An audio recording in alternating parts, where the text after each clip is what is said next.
तो जो 18% जीएसटी भरला इन्कम टॅक्स रिटर्न भरून परत भेटेल 12 लाख रुपयांपर्यंत इन्कम टॅक्स घर भाड्याने दिलाय छोटं जनरल स्टोअर आहे हायवेवरचा प्लॉट एफडी वरचं व्याज डिपार्टमेंट कडून आमंत्रण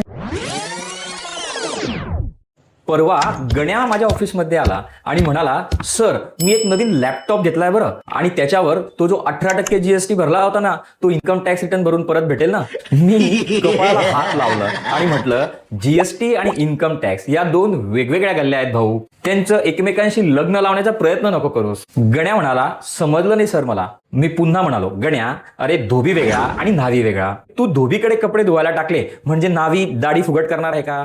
गण्या हसला आणि मोठ्या थाटात म्हणाला सर समजलं मला, पण तसं पण माझा पगार 9 लाख रुपये आहे आणि आता 12 लाख रुपयापर्यंत तर इन्कम टॅक्सच लागत नाही ना, मग कशाला एवढं टेन्शन घ्यायचं. मी हसलो आणि म्हणालो गण्या तू फक्त तुझा पगार बघतोयस पण सरकार तुझे 5 वेगवेगळे खिसे तपासते. तुला वाटतं तू टॅक्स फ्री आहेस पण तू आधीच टॅक्सच्या जाळ्यात अडकलायस. मी त्याला समजवलं हे बघ गण्या इन्कम टॅक्स म्हणजे फक्त पगार नाही तर हे 5 मार्ग आहे. पहिला म्हणजे सॅलरी जो तू पकडत आहेस, दुसरा म्हणजे हाऊस प्रॉपर्टी इन्कम तू जे तुझं दुसरं घर भाड्याने दिलंयस त्याचं काय, तिसरा म्हणजे बिझनेस अँड प्रोफेशन म्हणजे तुझ्या घरी छोटं जनरल स्टोअर आहे आणि त्याचे पैसे युपीआयने बँकेत येतात ते पण सरकार मोजतंय ना.